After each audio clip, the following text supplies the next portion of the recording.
Hello friends, welcome back KPS store channel நண்பர்களே. எனக்கு இந்த வீடியோவில் பார்த்தீங்கன்னு வச்சுக்கோங்களேன், மிக மிக முக்கியமான ஒரு எச்சரிக்கையான விஷயத்தை தான் இப்போ இந்த வீடியோவில் அதிரடியாக பார்க்க போகிறோம். ஜூலை 31 முடியறதுக்குள்ள மகர ராசிக்காரங்களுக்கு பயங்கரமான விஷயங்கள் நடக்க போகுது. கதர்னாலும் கடவுள் வச்ச செக்கில் இருந்து தப்பிக்க முடியாது. காரணம் என்னென்னா, ஜூலை மாதம் நடக்கக்கூடிய கிரக பயிற்சிகள் தான். ஜூலை மாதம் பார்த்தீங்கன்னு வச்சுக்கோங்களேன், ஏகப்பட்ட கிரக பயிற்சிகளானது நடக்க போகுது. அந்த கிரக பயிற்சிகள் ஒவ்வொன்றும் ஒவ்வொரு விஸ்வரூபத்தில் இருக்கும். அதனுடைய தாக்கம் 12 ராசிக்காரங்களுக்குமே இருக்கும். அதில் மகர ராசிக்காரங்களுக்கு என்ன மாதிரியான தாக்கம் இருக்கும் அப்படிங்கிறது தான் இப்போ இந்த வீடியோவில் ஷேர் பண்ண போகிறேன். இந்த வீடியோ மகர ராசிக்காரங்களுக்கு ரொம்ப யூஸ்ஃபுல்லாகவும் ரொம்ப இன்ட்ரெஸ்டாகவும் இருக்கும். ஸோ மகர ராசியில் பிறந்தவங்க வீடியோவை ஸ்கிப் பண்ணாமல் பாருங்கள். உங்கள் ராசிக்கு என்ன மாதிரியான சம்பவம் நடக்கும் அப்படிங்கிறத தெளிவாக இந்த வீடியோவில் தெரிஞ்சுக்குங்க. பொதுவாக ஒவ்வொரு டைமுமே பார்த்திங்கன்னு வச்சுக்கோங்களேன், கிரகங்களிடையே மாற்றமானது ஏற்பட்டுகிட்டே இருக்கும். அப்படி ஏற்படக்கூடிய மாற்றம் சில நேரம் நல்லதாக இருக்கும், சில நேரம் மோசமானதாக இருக்கும்.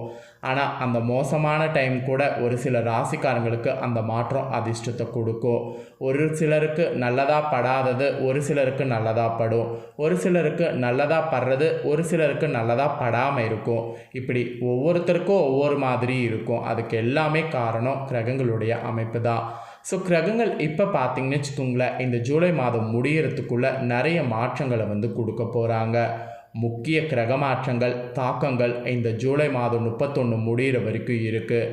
இதனால் ஒவ்வொரு ராசிக்காரங்களுக்கும் வாழ்க்கை மாறப்போகுது. சில ராசிக்காரங்களுக்கு ஜாலியான ராஜ வாழ்க்கை கிடைக்கும், சில ராசிக்காரங்களுக்கு ஜாலியற்ற வாழ்க்கை கிடைக்கும். ஸோ அதில் உங்கள் ராசிக்கு ஜாலியான ராஜ வாழ்க்கை கிடைக்குமா கிடைக்காதா அப்படிங்கிறத தான் இந்த வீடியோவில் லைவாக எக்ஸ்பிளைன் பண்ண போகிறேன். ஸோ மகர ராசிக்காரங்க உங்களுக்கான தாள்களை தெரிஞ்சுக்க ஸ்டே டியூனாக இந்த வீடியோவை ஃபுல்லாக பாருங்கள். ஜூலை மாதம் முடியறதுக்குள்ளே நிகழ இருக்கக்கூடிய இந்த கிரக பயிற்சிகளுடைய தாக்கம் அனைத்து ராசிகள்லையுமே காணப்படும். ஏனெனும் சில ராசிகளில் இதனால் அதிகப்படியான நன்மைகள் நடக்கும், அதுதான் உண்மை. ஸோ ஜூலை மாதத்தில் முடியறதுக்குள்ளே செவ்வாய், புதன், சூரியன், சுக்கிரன் உள்ளிட்ட 4 கிரகங்களும் தங்கள் ராசியை மாற்றி ஒரு ராசியிலிருந்து மற்றொரு ராசிக்கு பிரவேசிப்பாங்க. முதல்ல பார்த்தீங்கன்னு வச்சுக்கோங்களேன், சுக்கிரன் மிதுனத்திலிருந்து கடகத்துக்கு பயிற்சி ஆவாங்க. அங்கே ஏற்கனவே இருக்கக்கூடிய புதனுடன் அவர் இணைவார். இதன் காரணமாக லக்ஷ்மி நாராயண ராஜயோகம் உருவாகும். அதன் பிறகு செவ்வாய் மேஷத்திலிருந்து ரிஷபத்துக்குள்ளே நுழைவார். அங்கு சூரியன் மற்றும் குருவோடு இணைவார். பின்னர் சூரியன் மிதுனத்திலிருந்து கடகத்துக்கு பயிற்சி ஆவார்.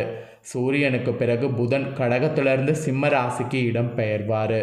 இறுதியாக சுக்கிரன் தனது ராசியை மாற்றி சிம்ம ராசியில் நுழைந்து மீண்டும் லக்ஷ்மி நாராயண ராஜயோகத்தை உருவாக்குவார்.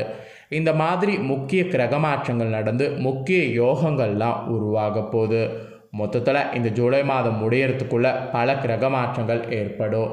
இந்த கிரக சேர்க்கை கிரக மாற்றங்களால் பல ராஜயோகங்கள் உருவாகுது.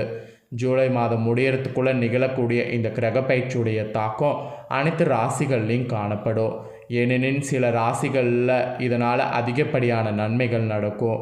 ஸோ இந்த ஜூலை மாதம் முடியறதுக்குள்ளே மகர ராசிக்காரங்க உங்களுக்கு பொற்காலமாக இருக்குமா, அதிர்ஷ்டம் உங்களுக்கு கிடைக்குமா அப்படிங்கிறத இப்போ ஷேர் பண்ண போகிறேன். ஸோ முழுசாக உங்களுக்கான தாள்களை இந்த வீடியோவில் தெரிஞ்சுக்குங்க. ஸோ கிரக மாற்றங்கள் இந்த மாதிரி நடக்குதில்ல, இதனோட அடிப்படையில் உங்களுக்கு கிரகநிலை அமைஞ்சது சொல்லப்பட்டிருக்கு. அது எப்படி அமைஞ்சிருக்குங்கிறத சொல்கிறேன், அதை நோட் பண்ணிக்கோங்க. சூரிய பகவான் கடகராசியில் பயணம் செய்கிறாரு. செவ்வாய் பகவான் ரிஷபராசியில் பயணம் செய்கிறாரு. புதன் பகவான் சிம்மராசியில் பயணம் செய்கிறாரு. குரு பகவான் ரிஷபராசியில் பயணம் செய்கிறாரு. சுக்கிர பகவான் கடகராசிலையும் சிம்ம ராசிலையும் பயணம் செய்கிறாரு. சனி பகவான் கும்பராசியில் பயணம் செய்கிறாரு. ராகு பகவான் மீன ராசியில் பயணம் செய்கிறாரு. கேது பகவான் கன்னி ராசியில் பயணம் செய்கிறாரு. இந்த மாதிரி தான் கிரகங்களுடைய சஞ்சாரம் பார்த்திங்கன்னு வச்சுக்கோங்களேன் அமையுது. இதனோட அடிப்படையில் தான் மகர ராசிக்காரங்க நீங்கள் பெறக்கூடிய பலன்களை ஜோதிடர்கள் கணிச்சிருக்காங்க. வாங்க என்ன பலன்கள் அப்படிங்கிறத பார்க்கலாம். அதாவது யோகங்கள் மூலம் வெற்றிகளை காணக்கூடிய மந்தனின் ஆதிக்கம் கொண்டவங்க தான் மகர ராசிக்கார அன்பர்கள். இந்த மாதிரி இருக்கக்கூடிய உங்கள் ராசிக்காரங்களுக்கு சூரியன் உங்கள் ராசிக்கு 7வது இடத்துல இருக்கிறாரு. சூரியன் உங்கள் ராசிக்கு 7வது இடத்துல இருக்கிறாரு. இதனால் இந்த 31 வரைக்கும் எடுத்த காரியங்களை எந்தவித சிரமமும் இல்லாமல் நிறைவேற்றுவீங்க. அதாவது நீங்கள் எடுக்கக்கூடிய காரியங்கள் எந்தவித தடையும் இல்லாமல் எல்லா காரியங்களும் உங்களுக்கு நிறைவேறுவதற்கு சூரியன் பக்கபலமாக இருப்பாங்க.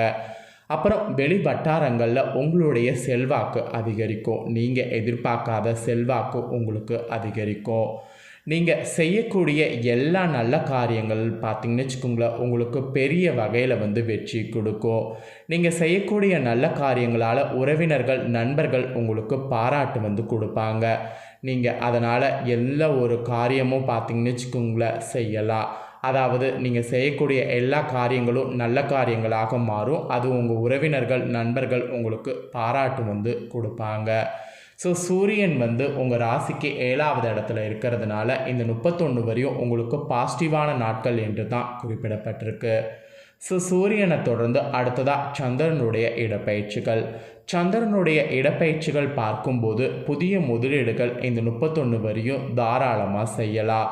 அதுவும் கூட்டு தொழில் செய்யக்கூடிய உங்களுக்கு சிறப்பான முன்னேற்றத்தை கொண்டு வரும். அதனால் கூட்டு தொழிலில் சிறப்பான முன்னேற்றத்துக்கான முயற்சிகள் இந்த டைம் எடுக்கலாம். ஸோ சந்திரனுடைய அமைப்புகள் இந்த 31 வரையும் உங்களுக்கு சாதகமாக அமைஞ்சிருக்கு. சூரியனும் சரி சந்திரனும் சரி உங்களுக்கு அதிர்ஷ்டத்தை இந்த 31 வரையும் கொண்டு வராங்க. இந்த 2 கிரகங்களை தொடர்ந்து அடுத்ததாக பார்த்திங்கன்னு வச்சுக்கோங்களேன், செவ்வாய் 5வது இடத்துல இருக்கிறாரு. இதனால் கமிஷன் வியாபாரம் செய்யக்கூடிய உங்களுக்கு சிக்கல்களை எதிர்நோக்குவீங்க. கமிஷன் வியாபாரம் செய்கிறவங்க இப்போ நீங்கள் கொஞ்சம் இந்த 31 வரையும் கேர்ஃபுல்லாக இருக்கணும். இல்லைன்னு வச்சுக்கோங்களேன், ஏதாவது ஒரு வகையில் பாதிப்பு வரும். ஸோ முடிஞ்ச அளவு பார்த்திங்கன்னு வச்சுக்கோங்களேன், கமிஷன் வியாபாரத்தில் முடிவுகள் எடுக்கிறத கொஞ்சம் இந்த டைம் அவாய்ட் பண்ணுங்கள். மீறி முடிவுகள் எடுத்து மாட்டிக்கொள்ளாதீங்க. சிக்கல்கள் அப்புறம் நிறைய வந்துடும். அப்புறம் ஐடி ஊழியர்களாக இருக்கிறவங்க வேலை இழக்கலாம். ஐடி ஊழியர்கள் கொஞ்சம் நீங்கள் இந்த 31 வரையும் கவனமாக இருக்கிறது நல்லது. வியாபாரம் கூட உங்களுக்கு மந்தமான நிலையில் இருக்கும். செவ்வாய் 5வது இடத்துல இருக்கிறதுனால கொஞ்சம் ரிஸ்க்குகள் உங்களுக்கு இருக்குது இந்த 31 வரையும். ஸோ கவனமாக இருந்துக்கிட்டிங்கன்னா பிரச்சனை இல்லை. ஸோ செவ்வாயை தொடர்ந்து புதன் 8வது இடத்துல இருக்கிறாரு.